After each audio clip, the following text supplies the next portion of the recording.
Hi, this is Shira from the Frugal Quilter, and I'm getting my sewing machine set up to start hemming some of the pants. I've already taken the bobbin out and the thread out from the previous project, and now I'm going to be threading the machine. Okay, my machine is threaded, and now I'm going to be putting a walking foot on to use with the knit pants. This is what my walking foot looks like that goes with my particular machine. Actually, I think this is a universal type walking foot. It might not fit all machines, but it does fit mine, and it also fits my daughter's machine, which is my backup machine. But you can see it's got this lever here, and it helps feed the fabric through more. It dispenses it more evenly, the top and the bottom layers, which is ideal when you're hemming something like knits. Look what I discovered here. I don't know if you can see that. Let's see if that is picking that up. The edge of this screwdriver is, it's really messed up here. Hard to tell how long I've had this thing. This went with a different machine, but I use it on all of my machines, but that's no longer usable. This is the screwdriver that I'm supposed to be using for this particular machine. It has two different ends on it. I guess this one is done for. What can I say? I've probably had it 30 or 40 years. Who knows? But okay, the walking foot is in place, and I also have put in a jersey needle. Now, when you're working on knits, you want either a ballpoint needle, a jersey needle, or a stretch needle. In some instances, you may even want an extra stretch or a super stretch needle. And those are designed specifically for knits to not snag, but to sew seamlessly. And some people use universal needles to work on knits. I guess it's going to depend on how flimsy, if you will, that your knit is as to whether or not you will be successful with that. But this is a rather particularly somewhat flimsy fabric here that we're dealing with. So I did put a jersey needle in it. And another thing that can be done when you're hemming pants, especially for little ones like this, is on my machine and most machines, you can pull this arm out, and that will enable you to put the pants around this way. It just makes it a little bit easier to hem. Now, before I get started, I'm actually going to check my stitches. I'm going to play around with it a little bit and see which kind of a stitch. I'm going to get it all properly regulated. I just have a little bit of fabric here doubled over. I always keep pieces of fabric near my machine so that I can test my stitches out. And also, when you rethread your machine, you want to check it anyways to make sure that you threaded it properly. So that's what I'm going to be doing next.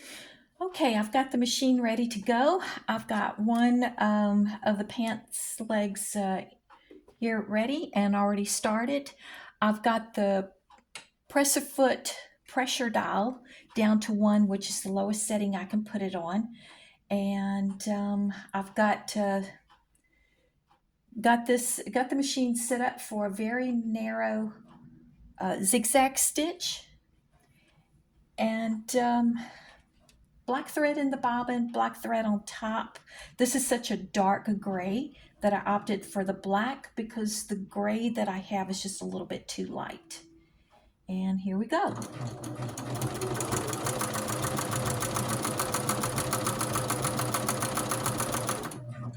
This isn't a marathon when it comes to knits. You need to take your time.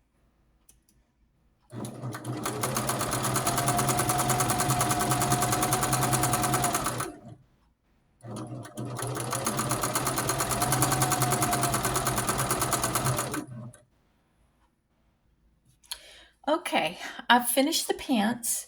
This is the end result. As you can see, there's some buckling or some waving in it. That's the nature of knits. It's very difficult to hem knits. A serger could do a little bit better job. And also, there is a product you can use where you it like stabilizes it. It's almost like stabilizer, and you can use that on the underside to stabilize your stitches and reduce the waving. But this is, I'm keeping it real, folks. This is what I've got going on here. And as I've already stated, I'm not a professional seamstress. Um, I do reasonably well with sewing, but I'm still not a professional seamstress. And as already stated in part one, dealing with knits is very difficult. Um, there, there are knits that are easier to work with than others. This is actually a pretty challenging knit to work with because it's ribbed. But again, if you have the proper machine and the proper tools and supplies, it can make it better. If you watched part one, this is part two. If you watched part one, you know that my granddaughter was wiggling and moving all over the place, and it was difficult to get an accurate measurement as to where to hem these pants that I'm working on for her. So if it turns out that this is too long, before I actually hem it again to make it shorter for her, I'm going to get some of those stabilizing strips that I was talking about so that any further work would not have any more of that buckling, weaving kind of a thing going on here, as you can see right there. So, okay, that's one pair of pants that are done. Okay, now I'm doing her sweatpants, and even though these are a type of a knit, I should not be getting all of that waving with the other ribbed knit. Ribbed knits, yeah, they're just very difficult to work with. But this here, I still have the presser foot pressure dial. I think I got it out. Presser foot pressure dial is still on the lowest setting possible so that there's not as much pressure here with the foot. And this one I'm using a straight stitch for it, and I have it lengthened a little bit. I've got it set on a stitch length of 3, and I'm using light gray thread in both the bobbin and on the top. And also I'm using the walking foot on this as well. I have it turned under approximately 1/2 inch. This is the first part of the hem, and then I'll go back around and I'll fold it over again. All right, here it is with the first turning under, and then I'm going to turn it under again and do another row so that we have these raw edges encased. There are some sections where it's doubled over, like at the seam here, and you've got all of this thick fabric going under the machine, where you might need to just gently, ever so gently, use something to help push the fabric through. Go very slow. Make sure you don't run over it, run over whatever you're using with your needle, because it can bend your needle, it can harm your machine. Most people use what's called a stiletto. I use serger tweezers.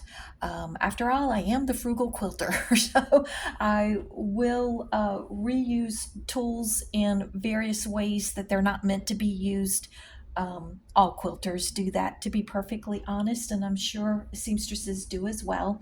But this is what I use. I just pierce it together and just use it just a little bit, very carefully, very slowly, to help guide the thick fabric underneath the presser foot.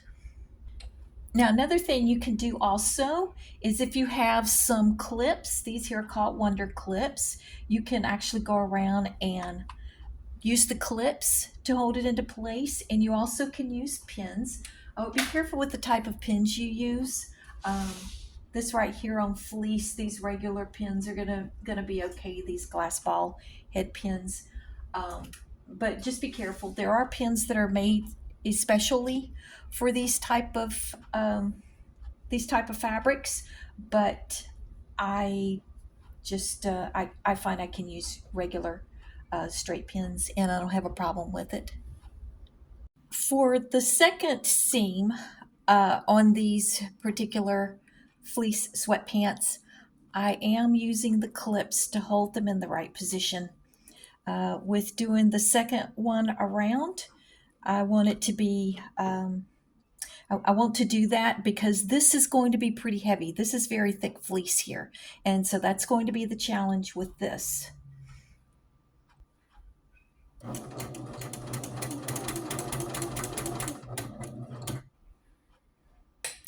Okay, we're coming against a very thick seam here. And you can see how, maybe you can see how I'm using the serger just to give it a little bit of support there. Very carefully. I certainly don't want to hit the needle on the serger tweezers here. I think I said serger tweezers.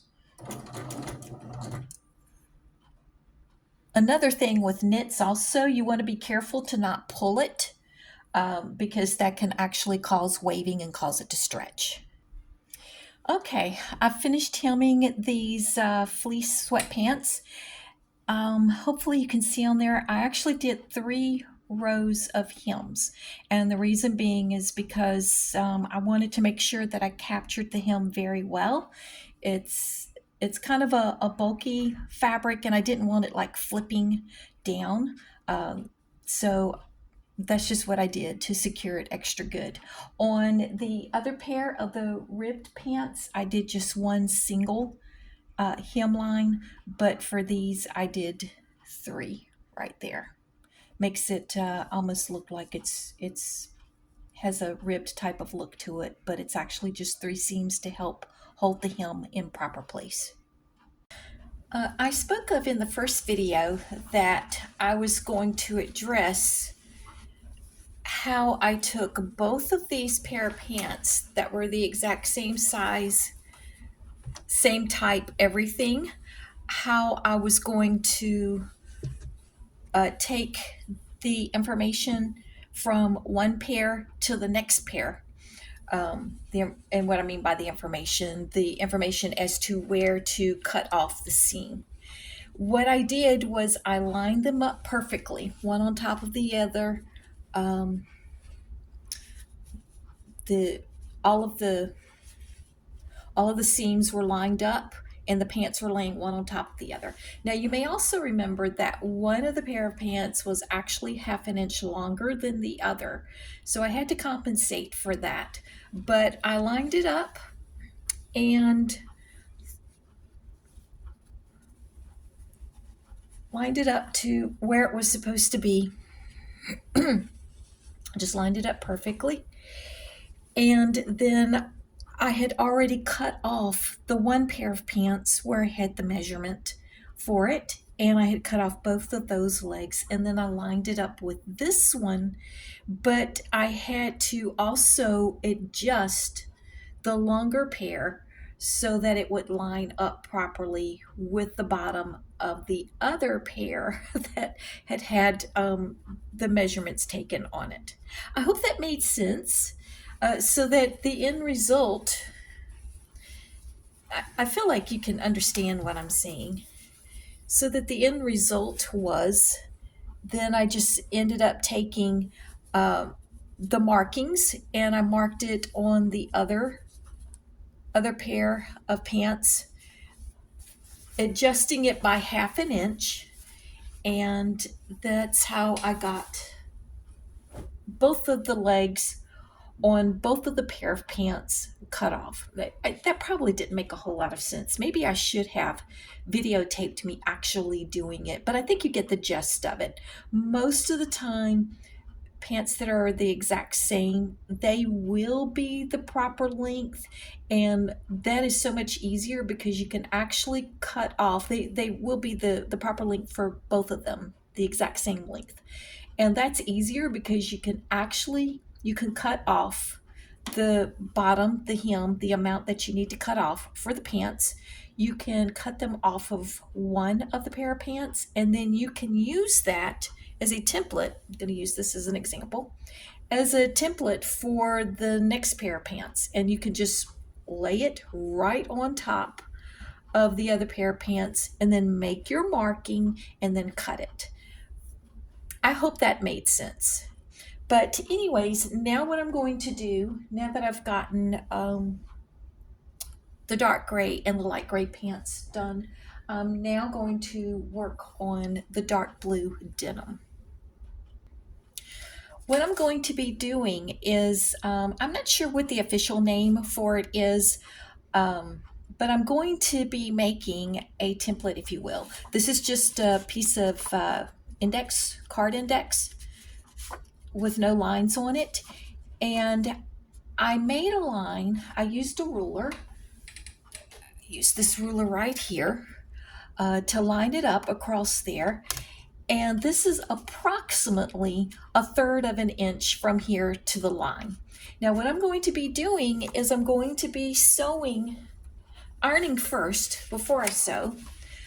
I'm going to be ironing the pants under 1/3 of an inch. And I'm going to turn them inside out. Let me do that here so you can actually see what I'm going to be doing.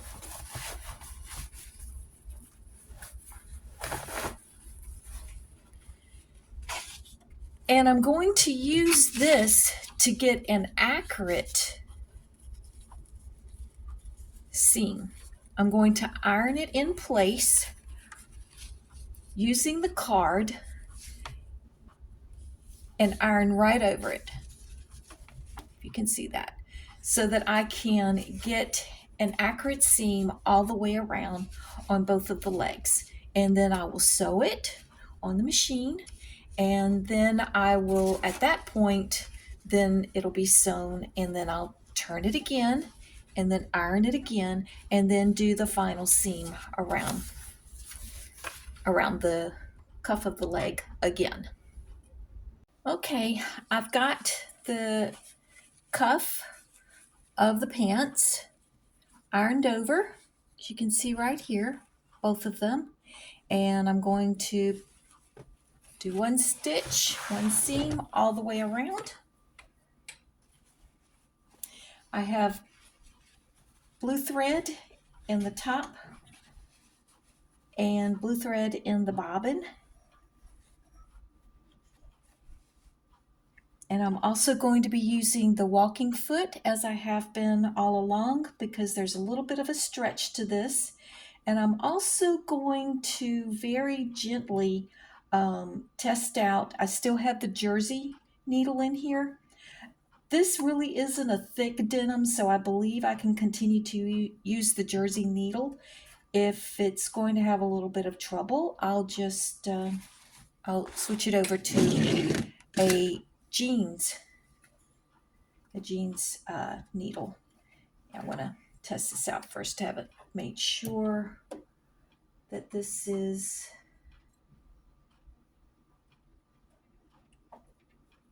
make sure that the stitch is correct for this.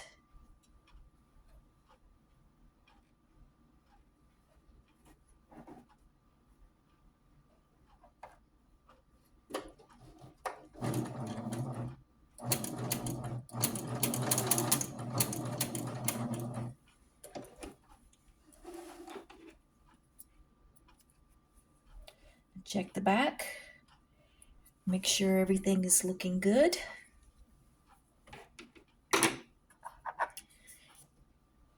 And I'm going to put a little bit of this cocoa butter on my fingers. It's right here. It's actually lip balm, but works very good on my fingers. When my fingers are dry, it gives me just a little bit of tackiness, and it doesn't have a strong smell to it.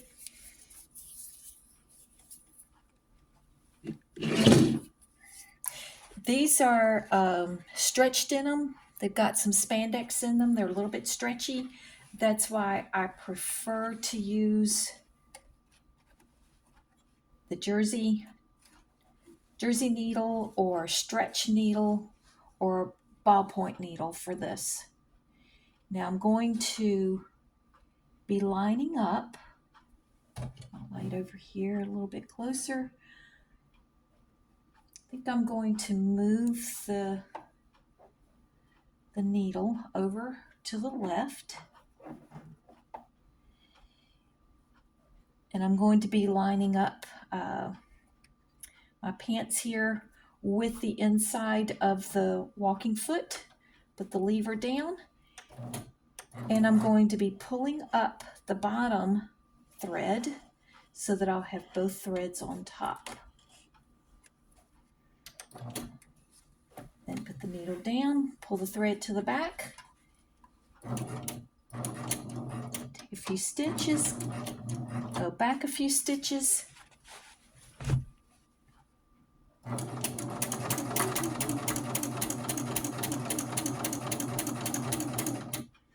These are narrow cuffed pants here. Her light blue jeans are actually a little bit flared.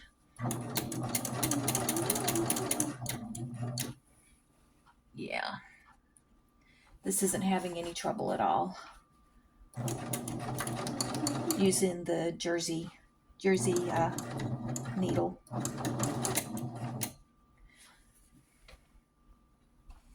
Okay, the first seam around is done on this pants leg here, and I'm going to do the other one, and then when I'm done with that, I'm going to turn it over one more time so that I can encase those raw edges, and I'm going to iron it down to get a nice crisp seam, and then I will sew around one more time. Okay, both of the legs of these pants have been hemmed. You can see here's the inside and here's the outside. And I want to show you something. For those of you who might need some magnification from time to time, this is an Ottlite, and it has a magnifier, and it has a pinpoint magnifier that is even greater than the rest of it, and it also has a light on it. Don't know if you can see the light or not. And yeah, I have used this several times in making these jeans because the threads are the same color as the denim, and it's dark thread on dark pants, and it's really kind of hard for me to see that. So I have this that helps me out. And so anyways, just wanted to show that to you in case that's helpful to somebody. I hope this two-part series has been helpful to you. Maybe there are some suggestions that I've given that you haven't thought of before that might help you when you need to hem pants. Thank you for watching. Bye-bye.